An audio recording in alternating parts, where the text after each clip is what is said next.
No movie genre is perhaps more divisive than the movie musical. Hollywood has a long history with creating original musicals and those adapted from the stage, which have waxed and waned in popularity over the years. After the financial flops Hello Dolly, Star, and Dr. Dolittle in the late 1960s, the medium effectively died. When Chicago won Best Picture in 2002, the genre saw a hike in popularity again. Two films from this period, Hairspray 2007 and The Producers 2005, offer an interesting look at how different artistic and aesthetic choices lead to the success or failure of a film. Both have similar pasts. Both were cult classic comedies that were made into smash hit musicals and then adapted for the screen again. But The Producers cost $45 million to make and earned only $38 million of it back, while Hairspray cost $75 million and earned over $200 million back. So, what was the difference? Why was one a flop and one was not? Today we discuss what determines the success of a musical screen adaptation. Hi there, this is Movie Musical Mania, a channel dedicated to sharing a little slice of musical cinema with the world. Please like and subscribe if you want more content like this. Let's get into it. At the 2001 Tony Awards, the new musical The Producers made history by winning 12 out of its 15 nominations, including Best Musical. The smash hit musical with Matthew Broderick and Nathan Lane told the story of two Broadway producers who discover it's more profitable to produce a flop than a successful musical. 2 years later, the musical Hairspray, which told the story of an overweight teen who wishes to dance on a local TV show while dealing with discrimination and racism, swept Broadway and also took home the Tony for Best Musical. Both of these shows were based on movies, and due to their success, would inevitably be turned into films themselves. In fact, it only took 4 years for each of them to grace the silver screen again in the form of a recursive adaptation. So, what is a recursive adaptation? In this case, it's when a movie becomes a musical, which becomes a movie musical. The Producers was based on Mel Brooks' first film in 1968, for which he won the Oscar for Best Screenplay. I'm in pain, and I'm wet. And I'm still hysterical! This would lead him to become one of the most prominent comedy writers and directors. The stage show, coming 34 years later, was also penned by Mel Brooks. Hairspray has a less mainstream past. In the late 1980s, John Waters created the campy cult film Hairspray, inspired by his childhood and starring the drag queen Divine as Tracy Turnblad's mother. The movie is a comedy, but deals with serious issues of racism and acceptance. Its successful VHS release helped cement a modest cult following. These were movies made for the cinema. How did each fare when being adapted for the stage and then the screen again? When adapting for the stage, the dark comedy of the 1968 film was replaced by a grander visual style. What was once cramped became open and visually appealing. When transferred to film, it has a clean polish over it, which doesn't look much like a campy Mel Brooks film. Susan Stroman, the director of the musical, was brought in to direct the film. Consequently, it is an extremely faithful adaptation.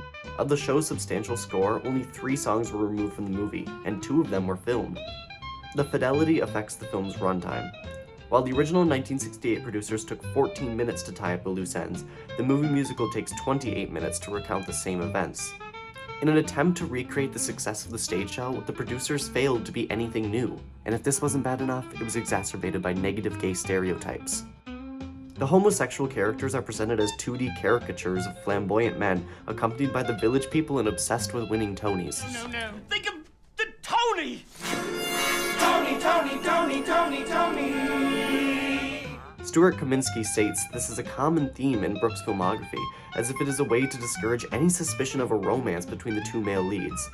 It is interesting that Brooks always tries to distance himself from the homosexual implications of his central theme by including scenes in which overtly homosexual characters are ridiculed. The same year The Producers released, Brokeback Mountain released to much greater success. Audiences' tastes were changing, and they were longing to see more serious, 3-dimensional LGBTQ characters. While Mel Brooks supervised the transition of The Producers from screen to stage, John Waters had no interest in touching Hairspray.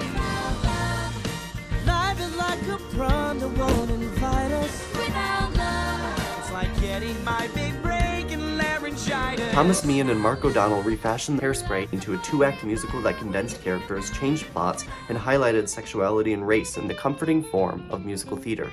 When it was time for the screen adaptation, the job was given to Leslie Dixon, an experienced comedy screenwriter with works like Overboard and Mrs. Doubtfire. While the team of The Producers approached the screen adaptation with utmost fidelity to the stage show, Hairspray decided to make the movie its own.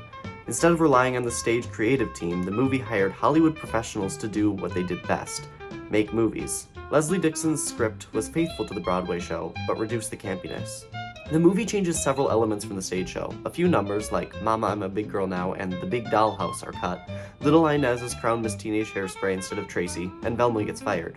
The New Girl in Town and Lady's Choice were added into the screenplay to streamline the plot. Every change was made to ensure that Hairspray was made for the screen, not just a faithful recreation of the stage show.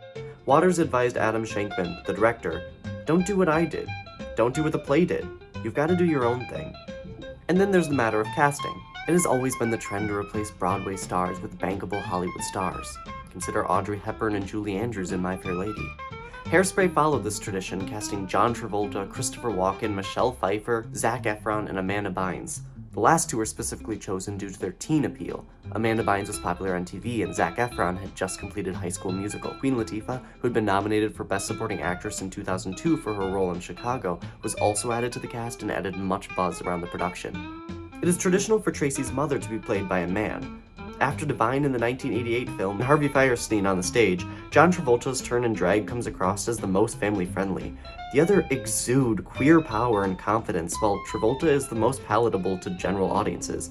The effect can be debated, but what can be debated is Travolta's star power. The Producers movie kept both Nathan Lane and Matthew Broderick from the stage show. While both of them are big names, they don't have much buzz outside of Broadway. The cast was mainly retained from the stage show, except Uma Thurman and Will Ferrell, both who play supporting roles. The lack of big names failed to create buzz around the release of The Producers.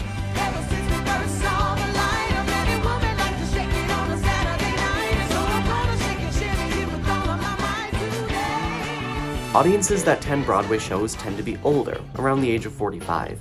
It's because they have the means and the time. Movies rely on much younger audiences, around teenagers to college students. When The Producers was adapted for the screen, who was the audience? The humor heavily relies on knowledge of the theater and Broadway scene, which might have been missed by general movie-going audiences. Hairspray, on the other hand, used the nostalgia of the 1950s to bring in older audiences, while it used its message of hope and inspiration to bring in younger audiences. The movie was, wisely, marketed for the youth demographic. Amanda Bynes and Zac Efron really added to this as well. In the end, The Producers' film adaptation failed because it ran too long. It stuck too closely to the source material. It had no big stars, and it didn't really have an audience in mind, as well as some of the humor might have been outdated. Hairspray succeeded for the same reasons. It was shorter than 2 hours long, it was reinvented as a movie, it's star-studded, and it had youth appeal. So if Hairspray was successful because they were able to reinvent the material, how important is fidelity in a staged screen adaptation? This can be a tricky question because audiences that love a Broadway show want to go into the movie theater seeing a movie that is faithful to the stage material that they know.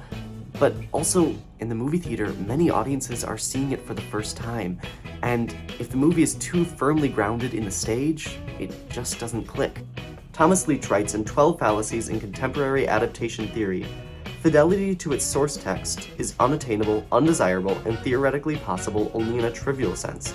Like translations to a new language, adaptations will always reveal their source's superiority because whatever their faults, the source text will always be better at being themselves. Even if the adaptations are remakes in the same medium, their most conscientious attempts to replicate the original will betray their differences, and thus their inferiority, all the more plainly. A film, for it to be truly successful, has to be uniquely its own." The most successful movie musicals all change the text to make it cinematic and fit the screen. It doesn't attempt to capture the stage show, it breathes new life into it. That's all for Movie Musical Mania. Please like and subscribe for more videos like this. This video essay is heavily based on the essay The Producers and Hairspray, The Hazards and Rewards of Recursive Adaptation by Dean Adams. Check it out for more information.